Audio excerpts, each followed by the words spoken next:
Florent est professeur de lettres en classe préparatoire. Il nous propose une réflexion sur l'humour qui vient en écho à un article qu'il a publié dans la revue, dans le numéro 6, je crois, de la revue, qui est en vente donc à l'entrée. Voilà, merci beaucoup Florent.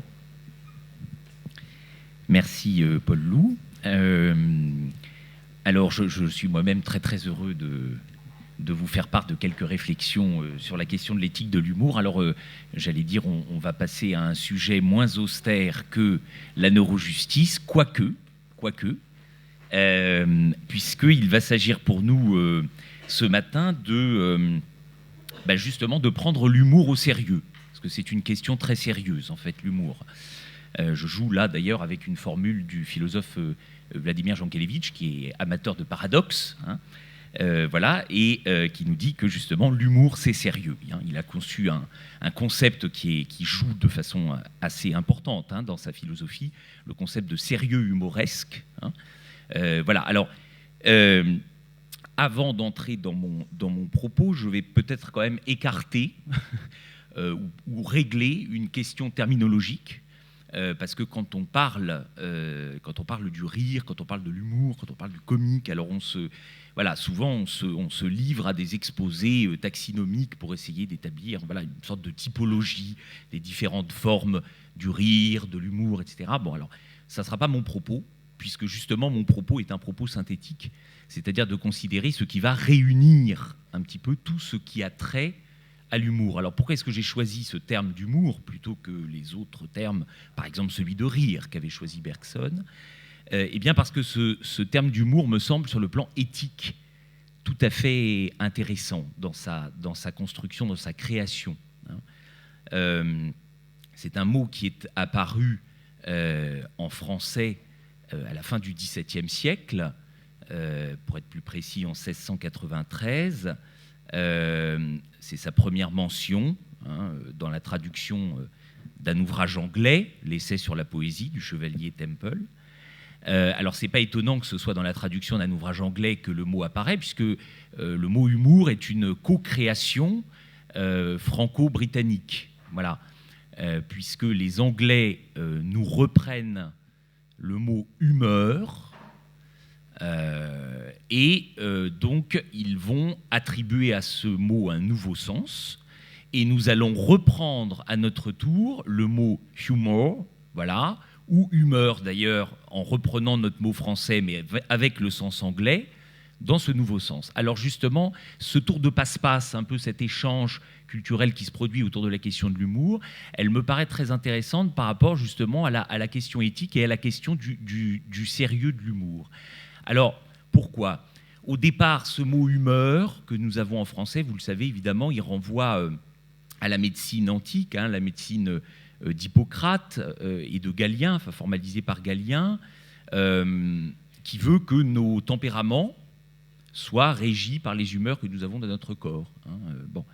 Alors il y a des tempéraments sanguins, lymphatiques, bilieux, etc. Donc notre caractère est déterminé par notre physiologie. Bon, ce sont des théories qui aujourd'hui peuvent peut-être faire sourire, mais qui ont en fait influencé très durablement le discours, alors à la fois médical dans un premier temps, on va dire à peu près jusqu'au XVIIIe siècle, et le discours moral en général, et qui influence encore aujourd'hui nos représentations, notre imaginaire, nos croyances.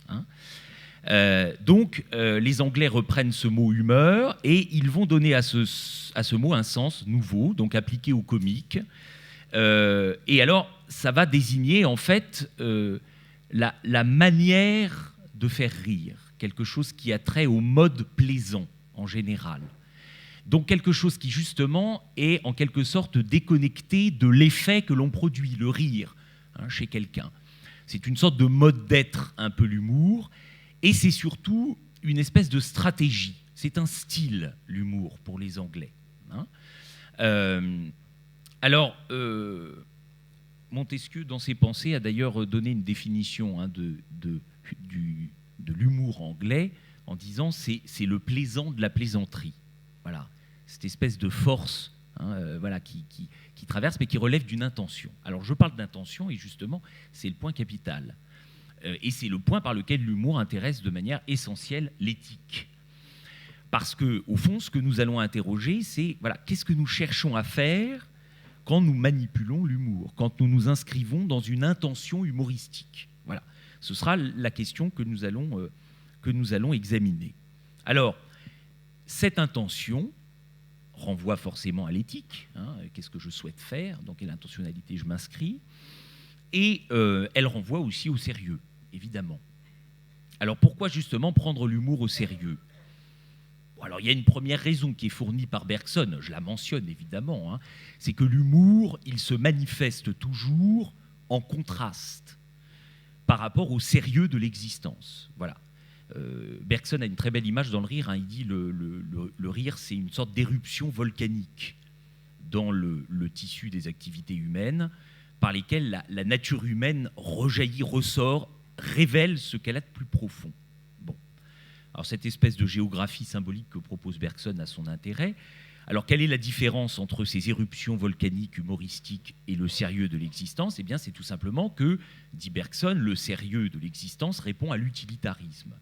Notre existence est régie par l'utilitarisme. Tout ce que nous faisons est censé servir à quelque chose. Voilà. Mon propos lui-même, aujourd'hui, sert à introduire une réflexion générale sur l'éthique qui va se mener à bien tout au long de l'année universitaire qui s'ouvre. Voilà, donc c'est quelque chose, a priori, de très sérieux et de très utilitaire. Bon. Et donc, Bergson dit, voilà, le rire, c'est ce qui va venir trouer cet utilitarisme de l'existence. Alors, évidemment, je ne suis pas tout à fait d'accord avec cette, avec cette représentation bergsonienne du rire comme d'une trouée hein, dans le tissu sérieux de l'existence, parce qu'il me semble au contraire que le rire participe pleinement du sérieux de l'existence et même d'un certain utilitarisme. Voilà. Et c'est à ce titre, je pense, qu'il nous intéresse. Alors, la seconde chose qu'il faut dire, donc pourquoi prendre l'humour au sérieux? Bon, alors non pas parce qu'à mon avis, il est une sorte d'exception dans le régime sérieux de l'existence, mais surtout parce que nous ne rions que de ce qui n'est pas drôle. Voilà. Alors, c'est évidemment, ça peut paraître un peu paradoxal, un peu étrange de dire les choses comme ça, mais en fait, si on considère les choses, on va dire l'humour s'empare toujours de ce qui heurte l'être humain au plus profond de lui-même. Voilà. Viktorov, dans un ouvrage intéressant des années 70, il s'appelle « Le rire et le risible », parlait d'une étroite parenté entre le risible et le pénible. Bon, alors je vais plus loin en disant que finalement, c'est toujours le pénible qui est risible, d'une certaine façon. Voilà. Si on tient cette affaire-là, alors à mon sens, on comprend énormément de choses sur le processus comique en général. Si vous considérez les choses qui relèvent de l'humour, vous vous apercevrez que systématiquement, elles renvoient à des choses qui nous font peur ou qui nous font souffrir. Voilà. Alors, allez voir le Joker de Todd Phillips, hein, voilà, qui, à mon sens, n'est pas seulement très bon film et une remarquable prestation d'acteur, mais c'est aussi une formidable réflexion sur ce que c'est que le rire. Alors, le mot Joker, d'ailleurs, il est intéressant en anglais, hein, parce que, au sens premier, c'est celui qui fait des jokes, des plaisanteries, c'est le plaisantin, enfin celui qui manipule l'humour, mais en fait, ça désigne très vite la carte dans un jeu, la carte dont vous savez qu'elle permet de résoudre toutes les situations difficiles dans lesquelles on se situe. Voilà, c'est le Joker, c'est ce qui va nous tirer d'un faux pas. Alors, vous voyez, donc c'est quand même assez sérieux, finalement, l'humour, quand on considère les choses dans ce sens-là. Bon. Alors, je me suis proposé, à cet égard, de considérer l'humour comme ce que les Grecs appelaient un pharmakon. Alors, le mot pharmakon, en grec, il veut dire à la fois le remède et le poison. Alors, au fond, voilà, on a une utilisation de l'humour qui s'apparente à une utilisation pharmacologique. Voilà. Donc, on utilise l'humour comme un joker, mais alors, évidemment, on peut en faire un bon ou un mauvais usage. Vous le savez, les médicaments sont des poisons, mais des poisons que nous devons doser, dont nous devons user avec une certaine posologie. Voilà. Au fond, alors, il en va de même dans l'humour. Bon, alors, mon propos, évidemment, peut paraître un petit peu étrange, parce que, on va dire, est-ce qu'il s'agit de réguler l'humour, de proposer un code de bonne conduite de l'humour, de déterminer ce que serait un bon humour et un mauvais humour? Alors, si j'avance toutes ces propositions, vous allez évidemment me prendre pour un fou. Voilà, parce que qu'est-ce que ce serait qu'un humour consensuel? Un oxymore, quoi. Voilà. Donc, il ne s'agit pas de cela. Mais mon propos, et j'esquisserai cela à la fin de mon intervention, serait plutôt de considérer quels seraient les principes éthiques fondamentaux de l'humour. Et quand je dis fondamentaux, je dis au fond les principes qui garantiraient la possibilité même de l'humour. Parce qu'on va voir que l'humour, dans bien des circonstances, peut ne pas être drôle. Et l'humour qui est censé, à l'origine, tirer d'un faux pas, guérir un mal humain, peut en fait, à son tour, infliger un mal. On peut faire mal avec le rire. Hein, voilà. Donc, voilà, on va réfléchir un petit peu sur cette affaire. Alors, la première chose qui, évidemment, doit être considérée, si on raisonne sur l'humour en termes éthiques, c'est de considérer la situation d'énonciation humoristique. C'est-à-dire, bon, l'humour, évidemment, passe par le langage. J'entends le langage, d'ailleurs, au sens large, hein, langage verbal ou paraverbal. Hein. Après tout, voilà, le burlesque, le mime, etc., c'est de l'humour, mais c'est du langage quand même, qui ne passe pas par les mots. Bon. Mais donc, il y a toujours une situation d'énonciation. C'est un langage qu'on formule. Alors, il faut partir de là, parce qu'au fond, dans l'humour, on a toujours trois acteurs qui sont en jeu. Il y a celui qui rit, celui dont on rit, le risible, et celui qu'on fait rire. Voilà. Donc il y a toujours trois acteurs qui sont en présence. Alors j'emploie le mot acteur dans un sens très large, évidemment. On peut très bien imaginer derrière ce mot d'acteur un individu, un groupe, voilà, des gens qui sont effectivement présents, qui ne sont qu'à l'horizon du discours. Voilà, peu importe. Hein. Bien.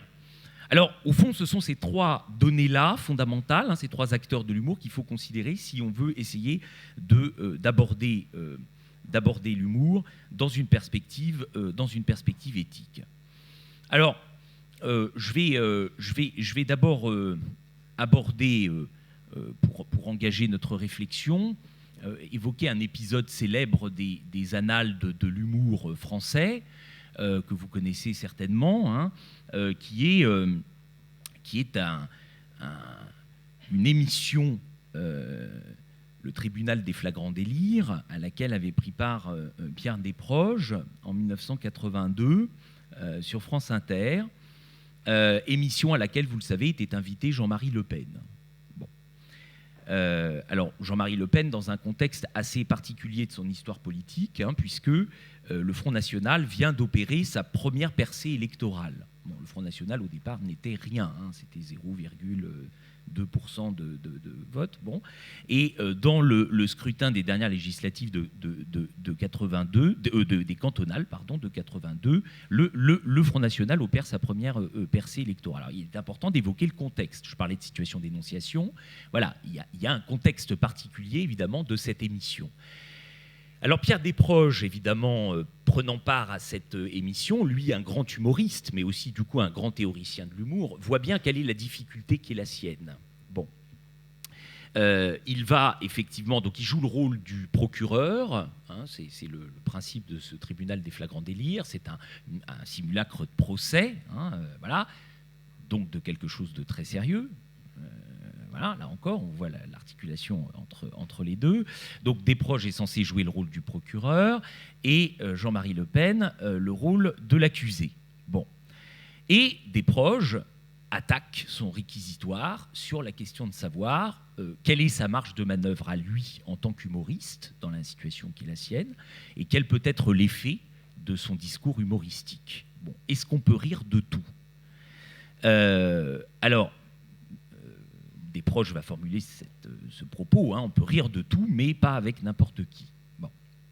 Et donc d'évoquer le fait que Voilà, est-ce qu'on peut faire des plaisanteries racistes en présence de quelqu'un dont la formation politique professe des opinions racistes? Voilà, donc c'est une vraie question. Hein. Donc, au fond, Desproges pose très bien le problème. Hein. Bon, il pose très bien le problème, mais, et c'est ça qui est intéressant dans cet épisode, la formule de Desproges va se retourner contre lui. On peut rire de tout, mais pas avec n'importe qui.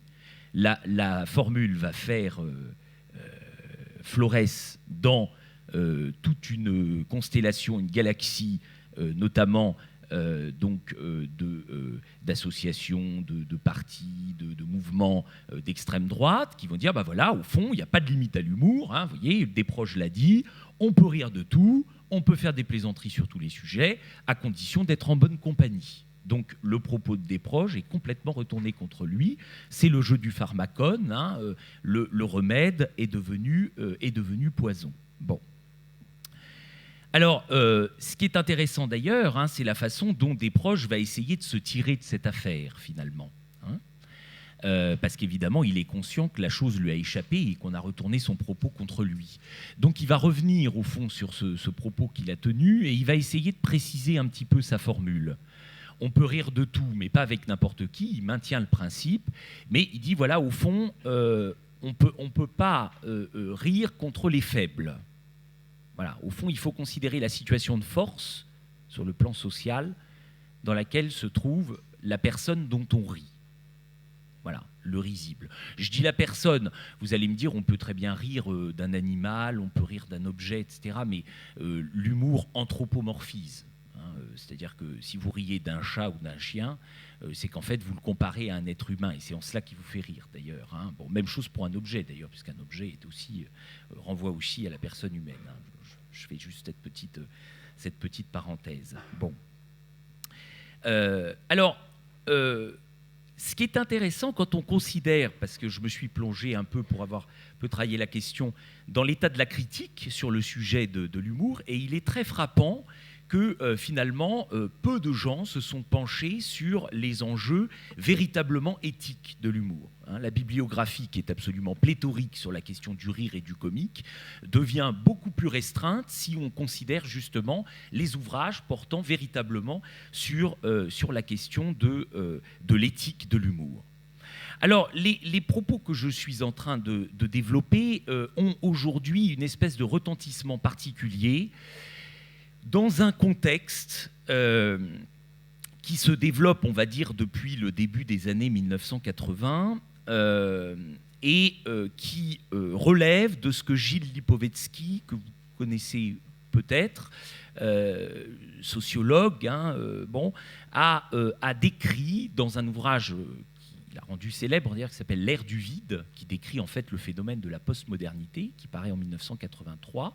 Dans cet ouvrage, donc, Gilles Lipovetsky parle de la société de son temps comme de la société humoristique. C'est-à-dire, Lipovetsky dit, dans notre société, l'humour est devenu roi.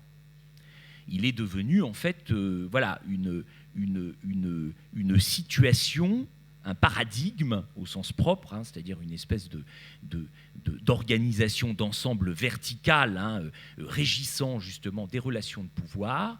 Maintenant, il convient de rire. Le rire est devenu presque une obligation, un devoir. Hein. Déroger à l'humour, déroger au rire, c'est passer pour voilà, quelqu'un qui n'a pas compris les règles du jeu. On se marginalise en ne participant pas au principe du rire. Voilà. Bon, c'est un peu, hein, évidemment, ce qu'on peut appeler aujourd'hui, même si maintenant la chaîne a un peu du plomb dans l'aile, mais le fameux esprit canal, quoi. Vous en êtes ou vous n'en êtes pas. Hein, bon, et le problème, alors, Bergson a toujours dit, l'humour, il caractérise toujours l'appartenance à un groupe. Il est toujours d'une certaine façon discriminant, l'humour. Hein.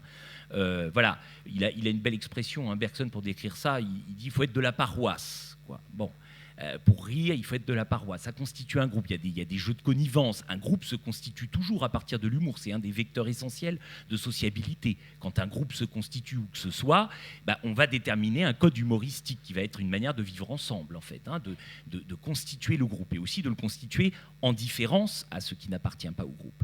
Mais que se passe-t-il quand cette posture humoristique devient la posture majoritaire. C'est-à-dire, alors je l'entends majoritaire dans le sens dominante, d'accord, hein, dans un système de domination, dans un système de distinction, comme dit Bourdieu. Hein. C'est-à-dire, voilà, il y a quelque chose dans l'humour tel qu'il se développe. Alors, vous avez compris qu'évidemment, qu'est-ce qui va changer la donne? Qu'est-ce qui génère cette société humoristique dans les années 1980? C'est le développement, évidemment, des médias, et en particulier, évidemment, de la télévision, hein, qui va jouer un rôle essentiel, un canal essentiel dans le développement de cette société humoristique. Bon.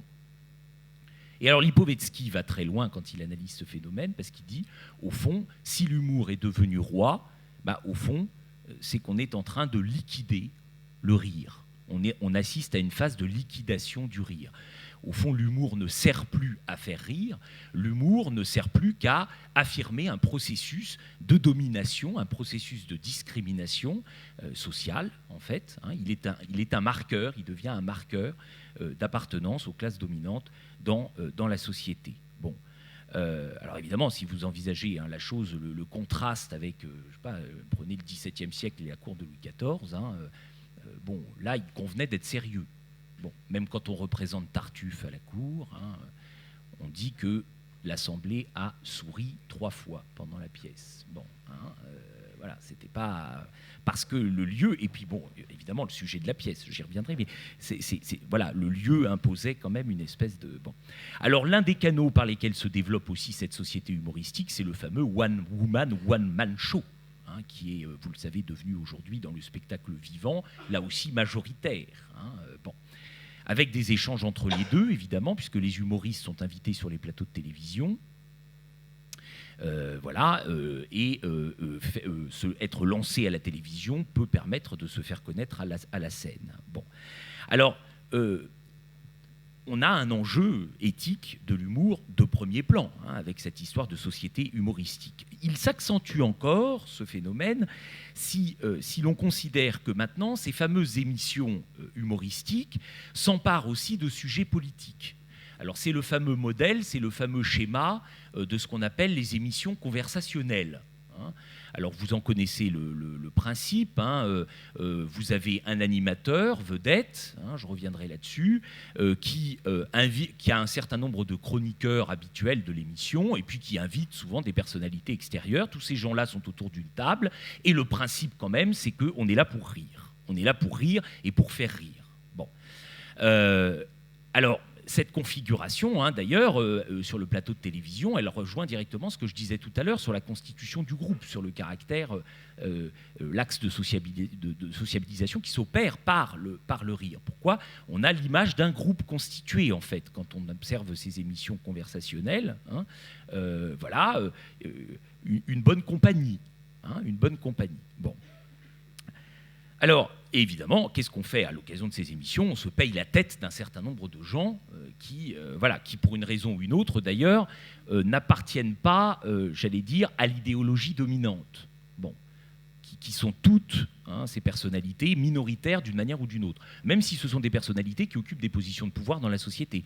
Mais elles occupent des situations de pouvoir, élues, bon, etc. Mais du point de vue idéologique, évidemment, elles expriment des idées qui sont devenues minoritaires. Bon. Alors, il va de soi que ces émissions conversationnelles, elles sont une illustration parfaite de l'humour devenant une arme de destruction massive. Voilà. C'est-à-dire un humour qui se pratique dans l'entre-soi, avec un processus d'ailleurs très hiérarchisé, garanti par la position de ces animateurs vedettes qui occupent le centre, hein, de l'émission, qui sont des espèces de faux arbitres. Alors souvent, ce sont d'anciens humoristes, hein, voilà, qui occupent une position d'arbitre, mais de faux arbitres. Alors ils vont arbitrer la question humoristique, distribuer la parole autour d'eux. Ils incarnent une fausse neutralité. Je dis fausse parce qu'en fait, cette neutralité, elle est elle-même humoristique, donc elle participe de cette économie générale de l'humour. Donc on a un processus global dans ces émissions qui est très unilatéral, très, très uniforme, surtout si l'on considère évidemment la position du spectateur de ces émissions. Spectateur qui est quand même dans une situation très étrange. Il observe des gens qui rient, qui forment une communauté à laquelle lui-même n'appartient pas. de fait, puisqu'il est devant son écran. Donc dans une situation de passivité. On rit devant lui. On est censé le faire rire. Bon. Alors on peut d'ailleurs, ça peut faire une espèce de signe vers l'intervention de Peggy Larieux tout à l'heure, engager aussi dans cette analyse et dans cette réflexion quelques éléments de neurosciences sur le rapport que l'on a aux images, le rapport de passivité auquel peut conduire en effet le dispositif de la télévision, qui est conçu pour justement faire du téléspectateur, autant que faire se peut, un être passif. Bon, on connaît la déclaration d'un ancien PDG de TF1 qui disait qu'il constituait du temps de cerveau disponible. Bon, mais on sait que ça repose sur des principes technologiques, d'ailleurs, dont l'efficacité a été, pour le coup, prouvée par... alors l'imagerie fonctionnelle du cerveau montre que dans le rapport que l'on a aux images animées, effectivement, les fameux lobes frontaux dont on parlait tout à l'heure, qui sont quand même les zones de maîtrise, on va dire au sens large, du cerveau, sont peu sollicités. Et plus les images défilent vite, moins elles sont sollicitées. Donc plus on se laisse conduire finalement par les images, plus on est en empathie avec les images. Bon. Alors il y a une règle qui existe dans le montage des émissions télévisées qui veut que les plans ne durent jamais plus de 7 secondes. Voilà. Donc, parce qu'on sait qu'il faut constamment... Alors vous avez, même si on cadre sur un seul personnage, mais on change l'angle de vue en permanence pour que précisément le cerveau du spectateur soit toujours diverti. Bon. Donc voilà, si on considère ces éléments-là, on se dit, voilà, on assiste à un spectacle humoristique qui donc en fait incarne le triomphe d'une idéologie, spectacle lui-même très hiérarchisé, autour de la personnalité de l'animateur, et des spectateurs qui sont dans une situation totalement passive face à ce dispositif. La chose est d'autant plus grave, entre guillemets, que... la politique, le politique, est souvent constamment présent dans ces émissions conversationnelles. D'ailleurs, les émissions politiques elles-mêmes tendent à prendre cette forme des émissions conversationnelles. Ça a été analysé par un certain nombre de spécialistes de ces émissions qui montrent que ces émissions conversationnelles deviennent le nouveau modèle de l'émission télévisée. Et donc, même quand on parle politique, donc on est là sur des enjeux quand même qui ont trait à l'avenir de la cité, et bien au fond on va le faire sur le même mode, donc avec ce dispositif-là. Alors, qu'est-ce qui nous intéresse justement dans cette affaire, dans ce que cela révèle au fond d'un mauvais usage de l'humour, puisque là on est typiquement dans ce dispositif, dans ce qui relève d'un usage empoisonné, en quelque sorte, de l'humour. Un humour qui rend passif, qui se moque de personnalités qui sont a priori dans une situation de fragilité, qui contreviennent donc à ce principe qu'évoquaient des proches dont je parlais tout à l'heure. Alors, finalement, essayons de nous interroger maintenant, c'est ce que je voudrais faire dans le dernier temps de cette intervention, sur ce qui pourrait nous prémunir contre cet usage malsain, on va dire, qui est fait de l'humour. Pourquoi malsain ? Parce qu'on voit bien qu'au fond, là, l'humour, encore une fois, devient un processus unilatéral, devient un processus de pure discrimination. Il n'y a pas communion dans le rire, il y a un spectacle du rire. Bon, c'est-à-dire on regarde des gens rire. Et en fait, on regarde des gens s'affirmer dans leur situation de domination par rapport à soi. Bien. Alors, là, il faut effectivement faire de l'éthique.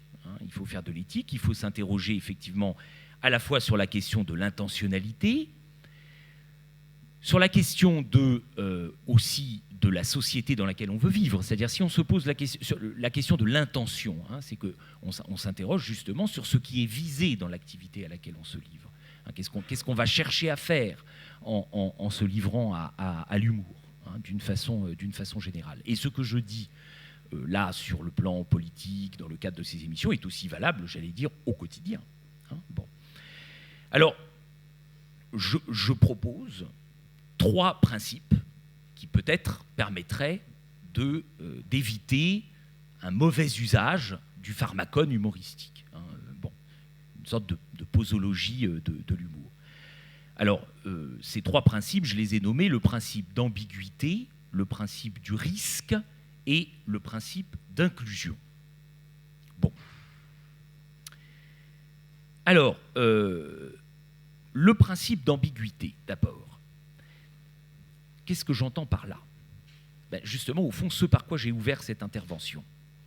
C'est-à-dire prendre conscience que l'humour n'intervient que par rapport au tragique, par rapport au pénible, comme on disait tout à l'heure. Bon. Qu'on est toujours sur cette espèce de ligne de crête, hein, entre les 2 versants de la montagne. Donc c'est le fameux sérieux humoresque, hein, dont on parlait tout à l'heure. Alors ça signifie quoi? Ça peut paraître un peu abstrait de dire ça, parce qu'on va dire, mais concrètement, du point de vue de la pratique de l'humour, qu'est-ce que ça pourrait bien signifier?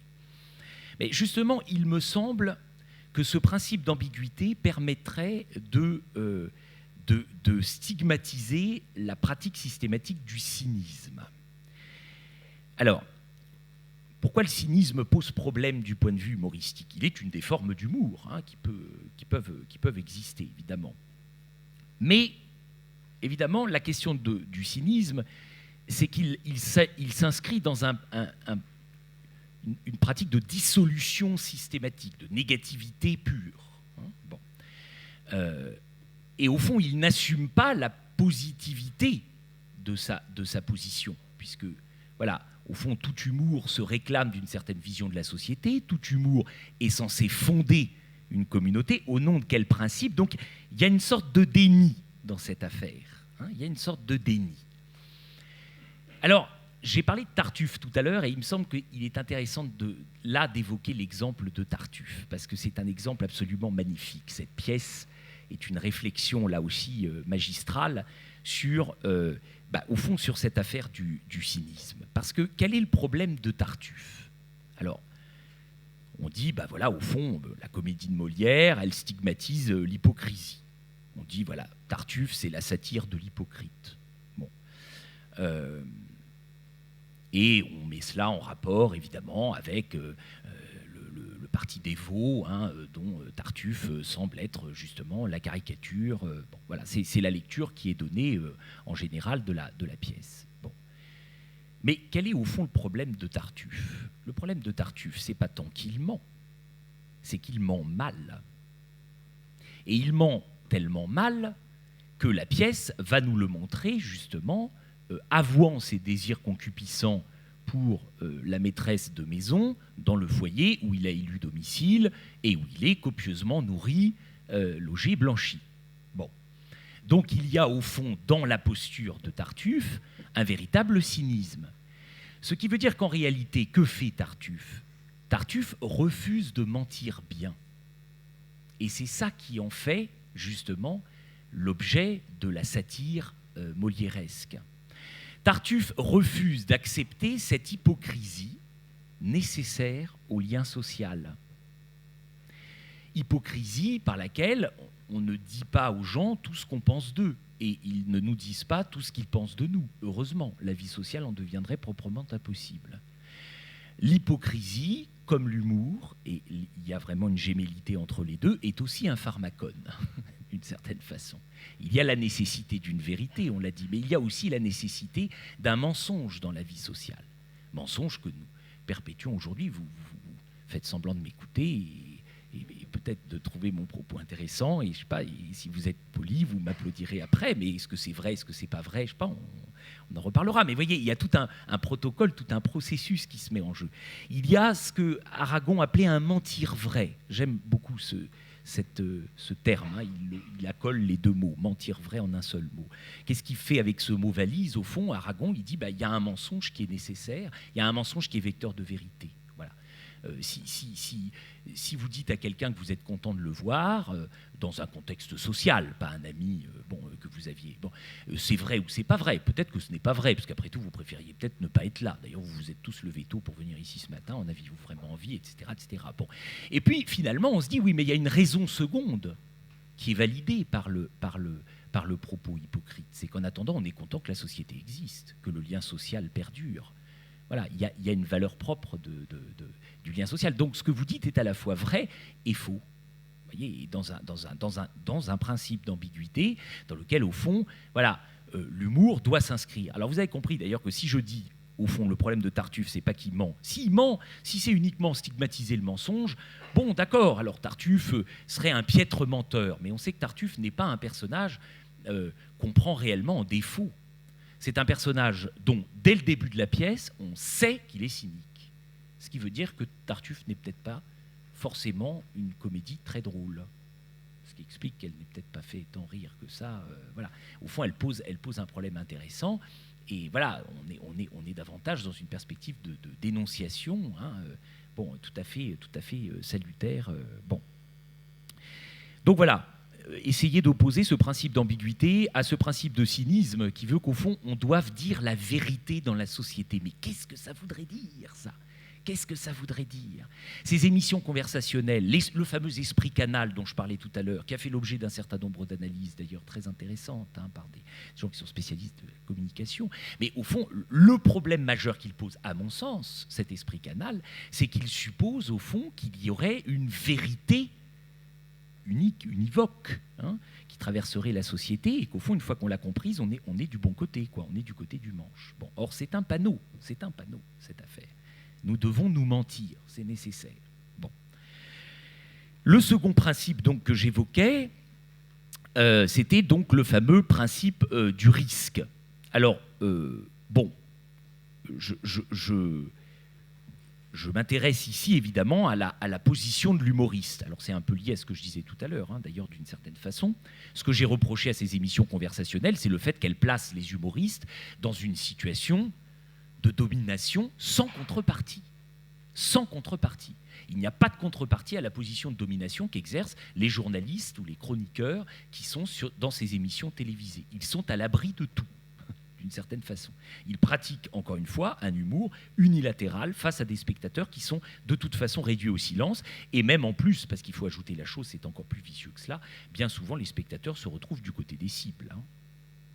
Il faut, voilà, approfondir un peu la question. Bon, je l'avais un peu développé dans l'article qu'évoquait Paul Loup tout à l'heure, hein, mais voilà, c'est-à-dire qu'il y a une espèce d'ambivalence, hein, profonde de la situation dans laquelle on place le spectateur. Il est censé rire, mais au fond, il rit un peu de lui-même. Il espère qu'il est du bon côté, mais il y a une inquiétude qui habite ce rire, finalement.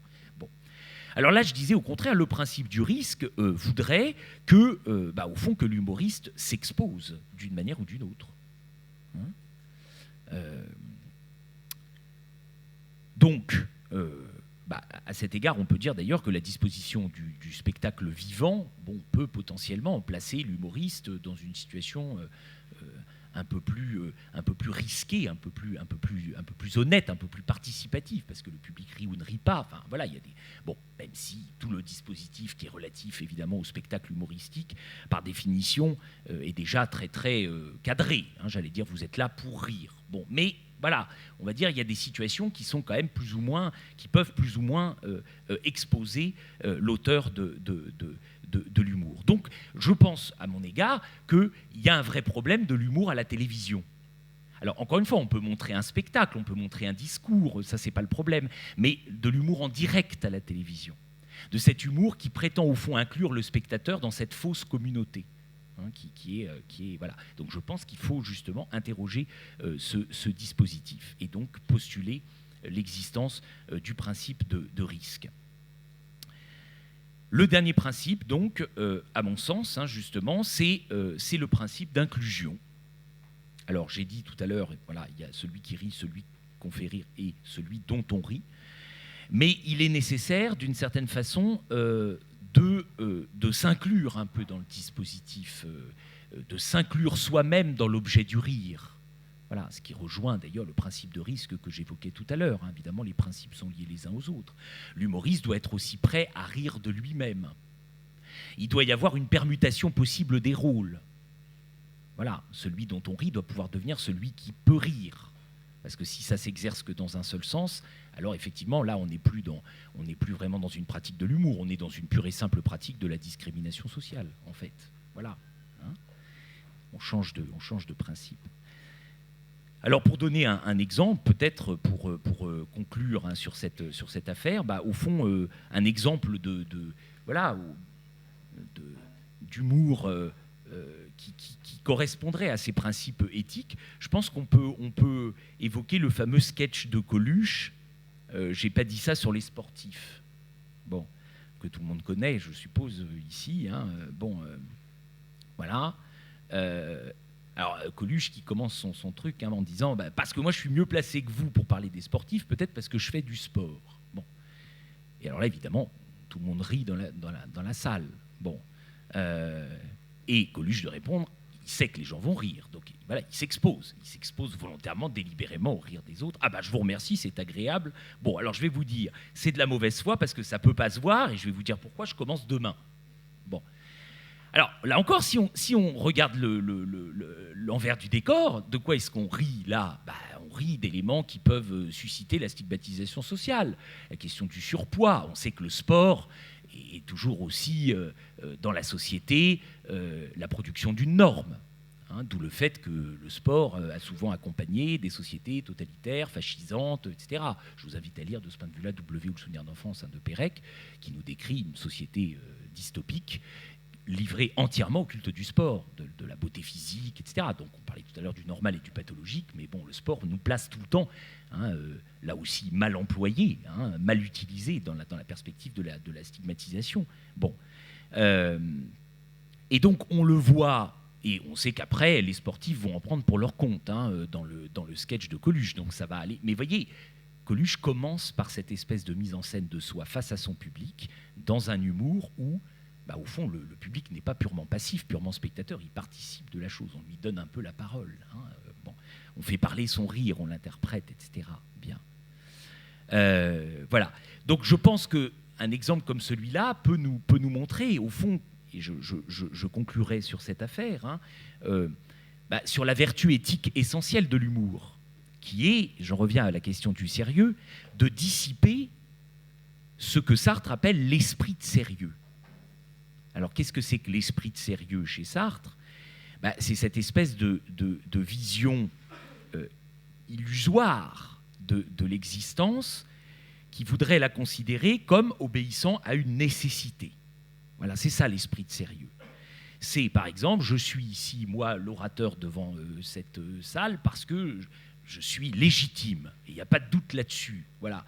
Vous voyez, si je dis ça, je suis dans ce que Sartre appelle l'esprit de sérieux. C'est-à-dire, je ne mets pas en lumière la contingence des choses, la part de hasard qui existe dans les différentes situations que nous occupons les uns les autres. Voilà.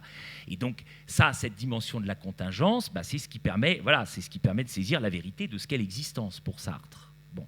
Donc, l'humour, c'est le principal remède contre l'esprit de sérieux, au sens sartrien du terme. Une façon de se remettre en question tout le temps, de s'interroger sur la part de hasard qui régit les existences. Et il n'est pas hasardeux d'ailleurs que Peggy Larieux ait terminé son intervention aussi sur cette importance du hasard qui, à mon sens, du point de vue de l'éthique, doit toujours être prise en compte. Voilà. L'éthique ne peut pas faire fi du hasard. Elle est peut-être d'ailleurs un jeu avec le hasard. Voilà. Donc au fond, c'est le propos. Toujours, voilà. Alors c'est vrai que j'avais conclu mon article par un propos que je trouve absolument magnifique, qui est prononcé par le personnage de Paul dans le film de Claude Sautet, Vincent François, Paul et les autres, qui est à mon sens un des propos les plus humoristiques que je connaisse et en même temps profondément émouvant. Alors, c'est Serge Reggiani qui joue le personnage de Paul, où il fait un écrivain qui n'arrive pas à écrire, etc. C'est un très beau personnage. Et puis, à un moment, il sort avec ses copains. Alors, on a ces scènes de groupe que Sautet adore, voilà, avec des plans. Ils sont dans la forêt, et puis Paul fait le pasquin, il commence à sauter sur une espèce de pont en bois, le pont se casse, il tombe à l'eau. Alors évidemment, les autres rient un peu de lui, etc. Lui, il est quand même un peu piteux. Il est dans une situation d'inhibition. Pour une fois qu'il s'accorde une petite liberté, qu'il fait un peu le mariole, ça se retourne un peu contre lui. Alors, ce qui est magnifique, c'est qu'à ce moment-là, il y a sa femme, Julia, qui vient vers lui, et elle lui dit « Je t'aime ». Et il lui répond « Je ne sais pas comment tu fais ».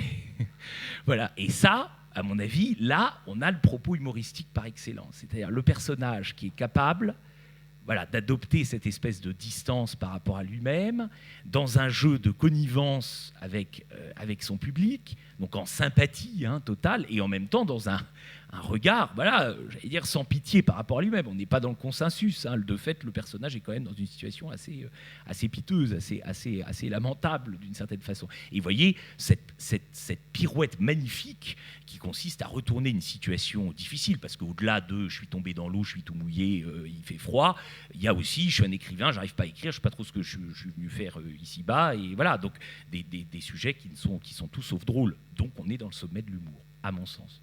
Je vous remercie de votre attention.